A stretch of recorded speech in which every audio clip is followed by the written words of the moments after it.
नीलकंठ और टूटा पंख। बहुत समय पहले हिमालय की तलहटी में बसे एक सुंदर गांव में एक नीलकंठ नीली चिड़िया रहता था, जिसका नाम था नीर। नीर का पंखों का रंग नीले आसमान की तरह गहरा और चमकीला था। उसकी उड़ान बहुत ऊंची थी और आवाज मीठी। नीर का सपना था कि वह एक दिन पूरे आसमान का चक्कर लगाएगा और दुनिया के हर हिस्से को देखेगा।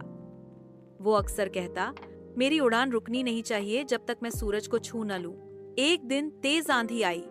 नीर एक पहाड़ी से उड़ान भर रहा था कि अचानक एक बिजली कड़की और उसकी एक पंख घायल हो गया। वह सीधे जमीन पर आ गिरा। उसकी उड़ान छिन गई थी, पंख टूटा था और दिल भी। अब वह उड़ नहीं सकता था।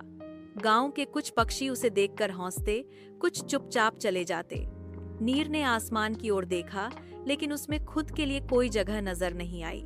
उसी गांव में एक नन्हा कछुआ रहता था। उसका नाम था मिट्टी। वह बहुत धीरे चलता था, लेकिन उसका दिल बहुत बड़ा था। जब उसने नीर को घायल देखा तो धीरे धीरे रेंगता हुआ उसके पास आया।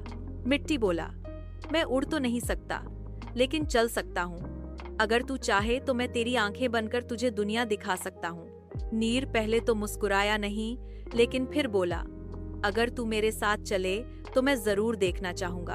अब मिट्टी अपनी पीठ पर नीर को बिठाकर जंगलों, नदियों, घाटियों और घावों की सैर कराता।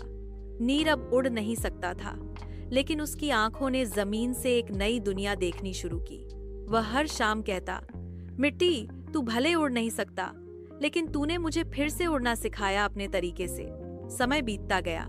नीर का पंख धीरे धीरे ठीक हो रहा था, लेकिन अब वह पहले जैसा अधीर नहीं था। अब वह जानता था कि उड़ान सिर्फ पंखों से नहीं होती, दिल और दोस्ती से भी होती है। एक दिन सूरज ढलने को था।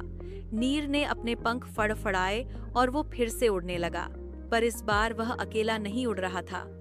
वह बार बार नीचे झुककर मिट्टी को देखता और उसके साथ चलने लगा, कभी आसमान से, कभी जमीन के करीब। अब नीर आसमान का सबसे समझदार पक्षी था और मिट्टी उसका सबसे खास दोस्त। दोनों की जोड़ी आज भी हिमालय के गांवों में देखी जाती है, एक उड़ते हुए और दूसरा धीरे धीरे चलते हुए, लेकिन दोनों की गति एक जैसी है।